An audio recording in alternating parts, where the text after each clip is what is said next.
déjà la tumeur déjà bien présente avant même le cancer. Donc quand il y a l'étape de cancer, généralement ne nous attendons pas à ce que ça soit gros, plus gros que d'habitude. Parce que les cellules vont se diviser anormalement, mais elles vont toujours garder cette même forme. Ce qui est plus pertinent, ce sont les troubles urinaires et puis les sensations de douleur lorsqu'on fait les urines. La castration, c'est la chirurgie. Elle peut être partielle ou totale. Quand elle est totale, c'est que l'homme est castré carrément. L'OMS, l'Organisation mondiale de la santé, l'a signifié. Le cancer de la prostate se situe au premier rang des cancers chez l'homme, nettement devant ceux du poumon et du côlon rectum.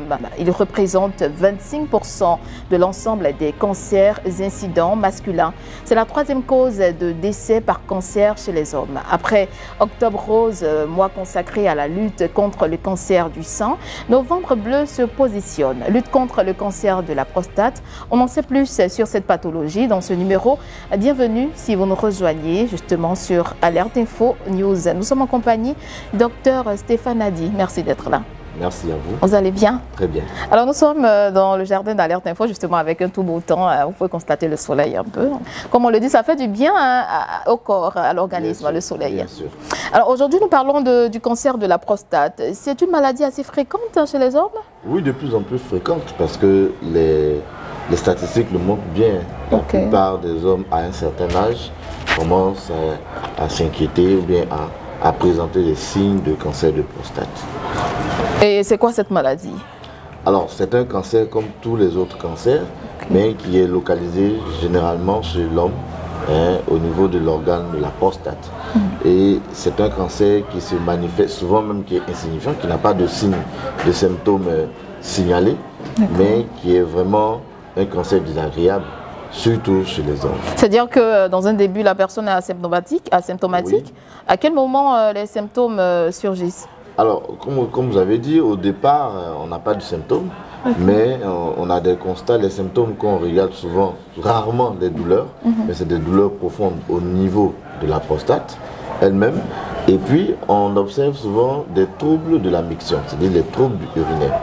Vous allez voir un homme qui urine plus de 3 fois la nuit. C'est vrai qu'on peut boire de l'eau, mais quand il urine, c'est particulier parce que à chaque fois qu'il finit de faire les urines, il n'est pas satisfait. Mais il est obligé de laisser le temps. Donc une sensation de vouloir tout le temps uriner. Il y a toujours cette sensation de vouloir uriner, qui urine plus la nuit. Vous allez voir que les jets, lorsqu'on urine, ne sont plus bien présentés. C'est-à-dire, quand un homme va faire les urines, le jet de l'urine est un peu plus prononcé, mais cette fois-ci, on constate que le jet est un peu léger, donc il ne pisse pas trop loin, donc voilà. Et quatrième signe, c'est que c'est quelqu'un, généralement, qui peut ressentir, comme je dis, des douleurs au niveau, lorsqu'il s'assoit, ou bien lorsqu'il même il fait les urines, il peut sentir quelques picotements, quelques douleurs, et ça doit pouvoir alerter un homme. Et en même temps, il a une enflure au niveau de la prostate, c'est bien cela? Oui, la prostate prend du volume. Il a une enflure au niveau de la prostate, puisque au départ, avant de parler de cancer, on parle d'adénome. L'adénome, c'est une tumeur qui est bénigne, c'est-à-dire que la prostate grossit elle-même, à cause de l'âge surtout, donc on parle d'adénome. Donc déjà la tumeur est déjà bien présente avant même le cancer. Donc quand il y a l'étape de cancer, généralement ne nous attendons pas à ce que ça soit gros, plus gros que d'habitude. Parce que les cellules vont se diviser anormalement, mais elles vont toujours garder cette même forme. Ce qui est plus pertinent, ce sont les troubles urinaires et puis les sensations de douleur lorsqu'on fait les urines. Quelles sont les causes? Qu'est-ce qui pourrait causer le cancer de la prostate? Alors, les causes généralement sont pareilles. Généralement, on a le mode de vie. La consommation de tabac, de l'alcool, on a l'alimentation, et puis on a une principale cause chez l'homme qui est l'âge. Parce que l'âge, à partir de 45 ans aujourd'hui, à partir de 50 ans, un sujet masculin est susceptible d'avoir cette pathologie. Donc surtout l'âge est un facteur favorisant. C'est-à-dire qu'en tant que jeune, hein, il n'y a pas d'exposition hein, au cancer de la prostate. Il existe même des cas de moins de prostate, de cancer de prostate à moins de 40 ans. Mais comme on dit, selon les statistiques, la probabilité est moins fréquente que des personnes de 50 ans ou bien de 45 ans. Ça existe toujours. Mais ce n'est pas pour autant que nous avons dit qu'il faut que l'âge est un facteur prédominant, qu'il ne faut pas se contrôler avant ça. Se contrôler, c'est-à-dire faire le dépistage. Comment ça se déroule? Comment ça se passe le dépistage? Il y a deux types.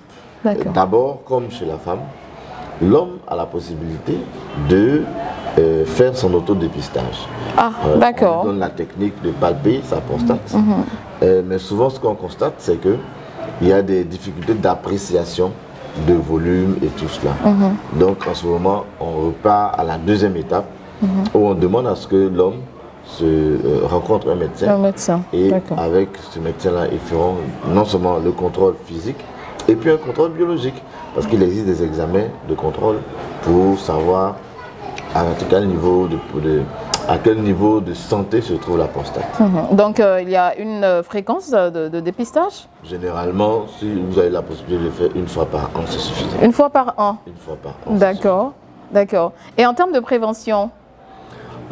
Pour la prostate, il n'y a pas réellement de prévention. C'est juste de pouvoir agir sur le mode de vie. Le mode de vie, l'alimentation et autres. L'alimentation. Et la prévention principale, c'est le dépistage, surtout pour des personnes à partir de 45 ans, 50 ans, de faire des contrôles réguliers afin de voir. Parce que à partir de cet âge-là, comme on dit, le cancer, c'est une division de manière inopinée ou irrégulière des cellules d'un organe. Donc, quand vous contrôlez, je prends l'exemple, vous contrôlez en 2024, si vous n'avez rien eu, mais à partir de février ou bien mars 2025, les cellules peuvent commencer à se diviser de manière anormale. Donc, si vous ne contrôlez pas, vous n'allez pas savoir. Et pour ça, il est important de contrôler au moins chaque année pour un homme à partir de 45 ans. Et donc, ça ne veut pas dire qu'on est immunisé, hein, justement. Non, il n'existe pas de vaccin d'ailleurs. Ça, c'est sûr. Et après, en termes de traitement, comment ça se passe pour celui-là déjà qui a le cancer de la prostate? Oui, alors celui-là qui a été détecté malade du cancer, le traitement est comme les autres. C'est des anticancéreux, des chimiothérapies, des radiothérapies et même des chirurgies.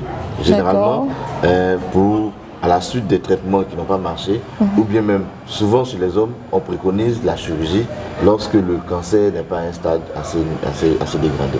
Et on parle après de castration? Est-ce qu'on peut en arriver là? On peut y arriver. Parce que la chirurgie, en réalité, la castration, c'est la chirurgie. Elle peut être partielle ou totale. Quand elle est totale, c'est que l'homme est castré carrément. D'accord. On casse quoi précisément? La prostate, seulement que la on enlève la prostate. Parce qu'en réalité, c'est dans la prostate que se fabriquent les cellules hormonales sexuelles. Donc lorsqu'on enlève la prostate, c'est-à-dire l'homme n'est plus capable de procréer. Malheureusement. Mais il reste en vie. Hein. Oui, bien sûr. Merci bien, docteur, pour tous ces détails. On a une vue assez panoramique sur la question. On va se retrouver prochainement pour déployer certaines thématiques afférentes justement au cancer de la prostate. Merci d'avoir accepté notre invitation. Alors restez toujours connectés sur Alerte Info News, portez-vous bien. Novembre bleu, sensibilisation contre le cancer de la prostate. J'allais dire le cancer du sang, mais bon, c'est la prostate. Big up à vous, portez-vous bien.